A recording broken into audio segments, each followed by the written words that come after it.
रात के करीब 11 बज रहे थे। हल्की हल्की बारिश हो रही थी और हवा में अजीब सी नमी फैली हुई थी। राहुल, जो एक मेडिकल रिप्रेजेंटेटिव था, अपनी ट्रेन मिस कर चुका था। उसके पास कोई और रास्ता नहीं था सिवाय इसके कि वो अगली ट्रेन का इंतजार करे। लेकिन परेशानी ये थी कि अगली ट्रेन सुबह 4 बजे थी। उसने चारों ओर देखा। पूरा प्लेटफॉर्म सुनसान पड़ा था। स्टेशन पर एक पीली टिमटिमाटी लाइट जल रही थी और दूर किसी लोहे के दरवाजे की चूं चूं आवाज गूंज रही थी।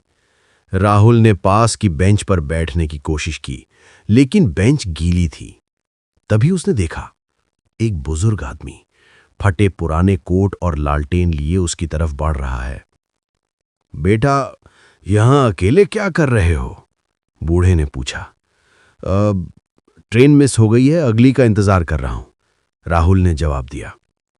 बूढ़ा मुस्कुराया, लेकिन उस मुस्कान में कुछ अजीब था, जैसे चेहरा मुस्कुरा रहा हो पर आंखें बिल्कुल ठंडी और निर्जीव थीं।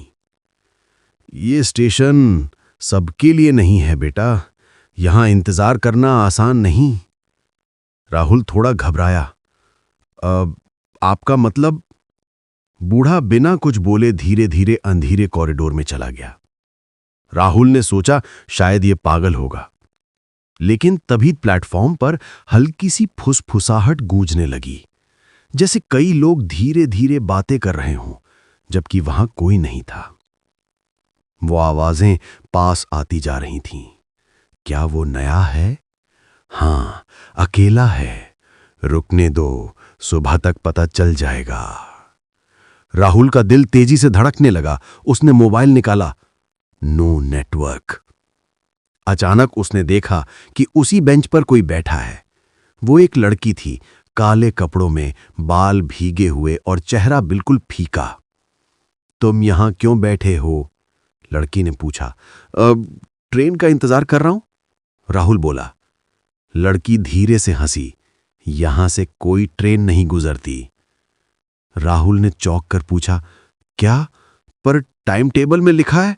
लड़की ने उसकी आंखों में देखते हुए कहा, इस स्टेशन से सिर्फ आखिरी सफर की ट्रेन गुजरती है और जो इसमें चढ़ता है वो कभी लौट कर नहीं आता। राहुल ने पीछे मुड़कर देखा। उसी तरफ से धुंध में एक पुरानी टूटी फूटी ट्रेन आ रही थी। उसकी खिड़कियों में झांकते चेहरे सड़े गले, बिना आंखों के हड्डियों जैसे नजर आ रहे थे। ट्रेन रुकी और लोहे का दरवाजा ची ची की आवाज के साथ खुला। बूढ़ा आदमी फिर वही लालटेन लेकर बाहर आया और बोला, चलो बेटा, तुम्हारा भी वक्त आ गया है। राहुल चीखता हुआ प्लेटफॉर्म से भागा, लेकिन रास्ता खत्म हो गया। जहां दीवार होनी चाहिए थी, वहां सिर्फ एक गहरी खाई थी, जिसमें से ट्रेन की वही चीखती हुई सी सीटी की आवाज आ रही थी। कहानी यहीं खत्म होती है, पर आज भी लोग कहते हैं कि उस पुराने स्टेशन पर रात के समय कोई नहीं रुकता, क्योंकि पता नहीं कब वो ट्रेन आ जाए और अगला सफर शुरू हो जाए।